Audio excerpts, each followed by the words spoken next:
Hello, my name is Dr. Tim Sanis, a clinical psychologist at Dana-Farber Cancer Institute. I'm excited to talk to you today about uh, combining patient-reported outcomes with digital phenotyping in glioblastoma patients receiving immunotherapy. I have no disclosures to report, and their time is pretty short here, so I'll dive right in. So there's a lot of excitement about patient-reported outcomes and incorporating these into clinical trials. There's actually some data to suggest that monitoring uh, how patients respond to these PROs might be related to important clinical outcomes such as survival.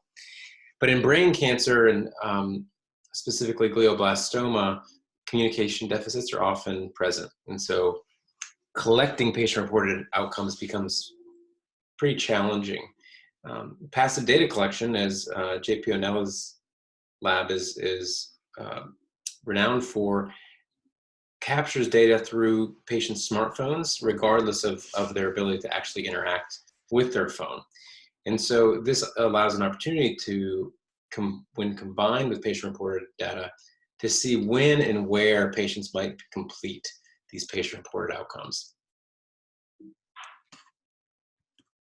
So our goal in this study, this preliminary analysis, was to explore potential predictors of PRO completion for glioblastoma patients who are receiving immunotherapy. And there are two different types of survey administration. One we extracted from the medical record, which is we're terming routine clinical operations, or CO. And one is digital phenotyping, as I mentioned. In this, the BWH application pushes patient-reported outcome surveys to patient phones. And so we conducted some exploratory trend analysis in the time it took from when the survey was pushed to when they completed it. It's typically within a few hours, maybe the next morning, but looking at how long it took from when they were pushed these surveys to when they completed. And then we examined a number of passive data summary statistics, including total distance traveled by the patient, average time spent at home, and the maximum distance traveled from home. So jumping into the results, initially, because I didn't give all of the background in the interest of time, but we actually identified within this cohort of patients receiving immunotherapy, 46 had completed patient-reported outcomes through our kind of clinical operations, just through the clinic, and we extracted that from medical chart. 7 of those had also enrolled in the digital phenotyping study. So that's, again, was the motivation for this work. And unfortunately, out of those 7, only full comprehensive data from the digital phenotyping study was available. So we actually were able to extract a number of survey responses through clinical operations, and that was 4,396 responses. And in total, a little over 1,000 survey responses were completed on smartphones. I should say that this is a time window we narrowed to from 15 days before immunotherapy was administered to 30 days after, to capture that 45-day time span. Interestingly, the passive data collection provided 26,656 data points across those days in the 4 participants.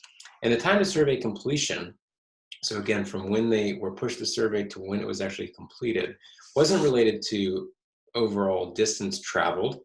So just traveling more didn't seem to be related to survey completion.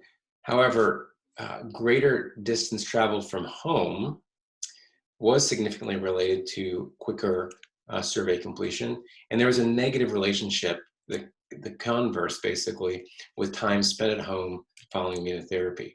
So potentially suggesting that patients that, and just showing this graphically, on the right is post-immunotherapy where we identified the significant relationships.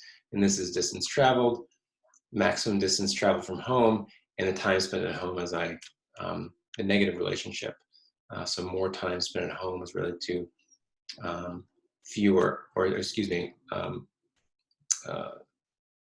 shorter time to survey completion. So in conclusion, these secondary preliminary data analyses, they're probably underpowered, but the initial trend analysis suggests that patients are more likely to complete PRO measures if they traveled away from home, so potentially interacting more with their smartphones. And so where we're headed with this is to incorporate the overlapping clinical data, which we have, and this is hospitalizations, days of infusion, et cetera, to potentially identify other patterns of PRO completion.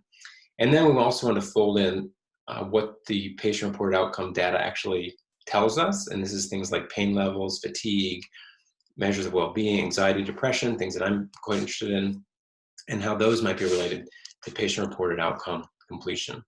So with that quick presentation, I'd like to thank my co-authors, particularly Patrick Namandi and Zema Chowdhury, who really have helped a lot in this initial pass, and I'm excited to take questions if we're doing that, and for the future directions. Thanks so much.